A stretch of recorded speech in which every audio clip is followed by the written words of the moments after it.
Parabéns! Estamos terminando o livro de Levítico. Se você perseverou até agora, tenho quase certeza que você vai conseguir ler a Bíblia inteira.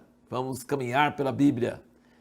Nós vamos falar sobre os últimos 2 capítulos de Levítico, capítulos 26 e 27 de Levítico. Aqui tem a bênção e a maldição. Existem alguns capítulos da Bíblia que contêm a Bíblia inteira em um capítulo só. Não são muitos capítulos, mas esse é um deles. Capítulo 26 de Levítico contém a Bíblia inteira, a história até o final. Claro que em forma resumida, mas está tudo ali. E é impressionante ver como Moisés podia falar essas coisas sem saber nada do futuro. E hoje a gente está vivendo nessa época, olhando para trás, aconteceu exatamente o que fala nesse capítulo. A bênção é curtinha e a maldição é comprida. Por quê? Porque a maldição ia acontecer e a bênção não ia acontecer. Então não adiantava ficar falando muito da bênção. Mas a bênção era em tudo. Se observar esses mandamentos, se seguir tudo que eu estou falando, você será abençoado no campo, a terra vai produzir, o céu vai chover, sua esposa vai dar filhos, vai ter saúde, você vai prosperar, você vai ter dinheiro e você vai ter Deus com você. E Ele vai habitar no meio de nós. E lembra a pergunta que eu fiz no último vídeo? Se a Bíblia toda fosse uma única música, qual seria o refrão? Eles serão o meu povo e eu serei o seu Deus. Essas frases literalmente tem em Gênesis e tem em Apocalipse. E tem um monte de livros no meio da Bíblia que tem igualzinho, no Velho e no Novo Testamento. O sonho de Deus está no refrão. E o refrão é: eles serão o meu povo e eu serei o seu Deus. A música canta um monte de outras estrofes, mas sempre retorna ao refrão. E o refrão é: eles serão o meu povo e eu serei o seu Deus. E no meio da bênção ele fala isso, que vocês serão o meu povo e eu serei o seu Deus, se vocês guardarem todos esses mandamentos e me servirem. Eu vou habitar no meio de vocês, eu vou andar no meio de vocês, e vocês serão o meu povo e eu serei o seu Deus. E ele ainda tem um negócio aqui bem interessante que eu olhei, ele fala assim: eu olharei para vós. Então isso é bênção, eu olharei para vós, eu vos abençoarei. Agora, quando vem da maldição, ele fala assim: e eu colocarei meu rosto contra vós. Gente, você não quer que Deus coloque o rosto dele contra você, não. Você quer que ele olhe para você e não que ele coloque o rosto contra você. Gente, e aí você vê, a maldição é terrível, gente. É terrível. E ele falou assim: se vocês não arrependerem, vai ser 7 vezes mais. E se vocês não arrependerem, vai ser 7 vezes mais. E se você não arrepender, vai ser 7 vezes mais. E é tanta desgraça, e tanta doença, e tanta peste, e tanta fome, e tanto inimigo. E ele falou assim: vai ter o barulho de uma folha, de uma árvore no vento, e você vai correr pensando que é 1000 inimigos. Então é uma coisa terrível. É muita coisa terrível, porque não cumpriram a lei de Deus e não seguiram a lei de Deus. E isso de fato aconteceu, gente. Você estuda a história de Israel, é exatamente isso que aconteceu. Só que tem algumas coisas muito importantes para você notar. Sabe por que Israel não seguia a lei de Deus muitas vezes? Porque eles queriam ser como os outros povos. Nós queremos ser como os outros. Por que a gente não pode ser como os outros? Todo mundo fica tranquilo, todo mundo faz o que quer. Por que a gente tem que seguir essas ordenanças de Deus? Por que nós temos que ser diferentes? Mas, gente, Israel sempre quis ser igual aos outros povos, mas ele nunca conseguiu ser. Ele sempre foi diferente. Mesmo desobediente, mesmo querendo ser igual aos outros povos, ele não consegue ser. Como eu disse, o antissemitismo sempre existiu, o povo de Israel sempre foi diferente, porque, gente, depois que você entrou num casamento com Deus, igual Israel foi no Monte Sinai, você é casado e você não é de outra pessoa, você é de Deus, querendo ou não querendo. Então esse é o grande dilema do povo judeu, do povo de Israel. Mas mais na frente, quando você vê que tem uma coisa condicional, uma promessa condicional, e depois tem uma promessa incondicional. Qual é a condicional? Que se vocês confessarem os seus pecados e os pecados de seus pais, então eu me lembrarei da minha aliança. E Esdras, Neemias, Daniel fizeram exatamente isso. Eles confessaram seus pecados e os pecados de seus pais. E sabe o que aconteceu? O povo voltou para a sua terra.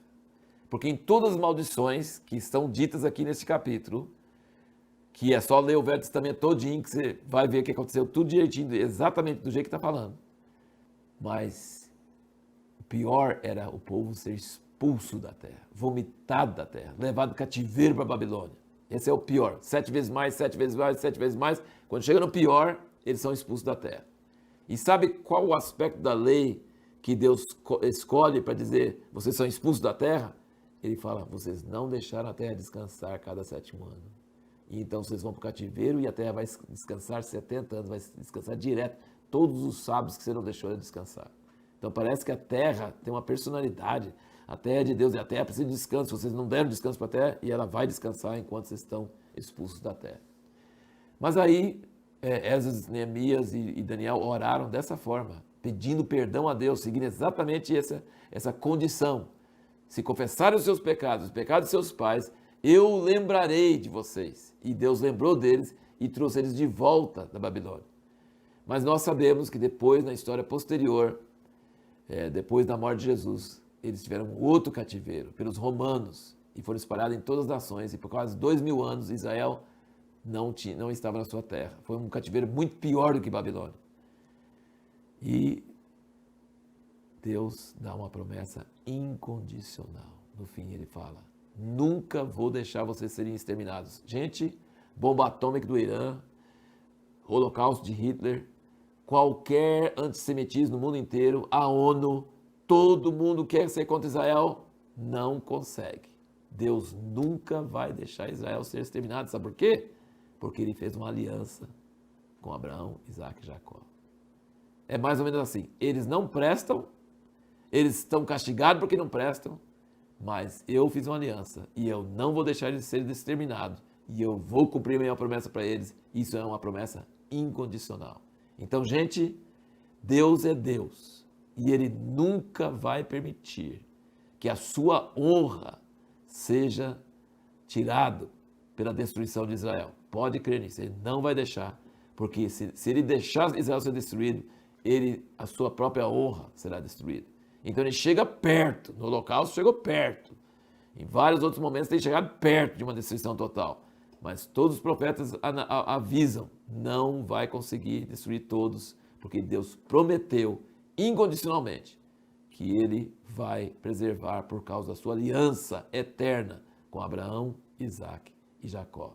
Isso está contido nesse capítulo maravilhoso que mostra a maldade do homem, mas mostra a fidelidade de Deus e como ele atua na história. Eu estive no Museu do Holocausto em Israel, já estive várias vezes, e no Museu da Diáspora. E, gente, dá uma sensação de temor, vendo que tudo isso que está escrito em Levítico 26, há milhares de anos atrás, aconteceu de verdade. Hoje não é profecia, hoje é história. E se isso aconteceu, então as bênçãos que estão em Daniel, Zacarias, mesmo no Apocalipse, vão se cumprir também. Isaías tem promessas e aqui, assim, Deus vai, se ele cumpriu tudo de ruim que aconteceu, ele vai cumprir tudo de bom. Isso é uma coisa tremenda para a gente pensar sobre isso. Mas tem um detalhe, o povo de Israel voltou hoje, em nossa geração, sem arrependimento. Eles não se arrependeram dos seus pecados. Não houve alguém igual Daniel, Esdras e Neemias arrependendo, confessando, não. Eles voltaram sem arrependimento. Deus trouxe eles de volta, mas não se arrependeram. Infelizmente, a terra de Israel hoje é um lugar que tem muitos pecados horríveis. Abortos, milhões de abortos, tudo quanto é tipo de pecado, ateísmo, muita coisa ruim. A terra lá clama, então ainda não foi consumada esse voltar do coração do povo a Deus. Mas está escrito em Zacarias que eles vão se arrepender, vai haver um retorno ao Senhor e vai haver um povo que ama o Senhor e aí vai haver um reino eterno de Deus sobre a terra a partir de Israel. Que coisa tremenda e maravilhosa. Então é o seguinte, olha, eu descobri, eu não comentei até agora nada sobre o capítulo 27 de Levítico, parece um adendo. Mas tem algumas coisas interessantes no capítulo 27 que eu queria comentar, que é o seguinte: o dízimo não deve ser do melhor nem do pior. Você devia passar as vacas, os rebanhos, debaixo da vara, e de cada 100 você tirava 10. De cada 10 você tirava 1. 1, 2, 3, 4, 5, 6, 7, 8, 9, 10 é de Deus. Mas é ruim ou é bom, não interessa. É de Deus. Se você quer trocar ele, aí você tem que ficar ele e mais o outro que você trocou. Não adianta trocar. Então o dízimo não é para escolher melhor ou pior, é simplesmente tirar a 10ª parte. Isso fala aqui. Outra coisa fala, você não pode consagrar a Deus, votar para Deus, oferecer para Deus uma coisa que já é dele. O primogênito já é de Deus. Então você não pode votar para Deus, já é dele. E eu descobri, gente, que coisa interessante. Quando eu fiz 60 anos de idade, meu valor caiu pra caramba. Porque até 60 anos de idade, eu valia 50 ciclos de prata. Depois que eu fiz 60 anos, meu valor caiu para 15 ciclos. Que desvalorização radical. Isso é muito bom. Então, no próximo vídeo, nós vamos responder a pergunta: por que Deus se importa com números? Porque matemática pode ser uma matéria espiritual. Sabe por que nós vamos responder essa pergunta? Porque o próximo livro chama-se Números.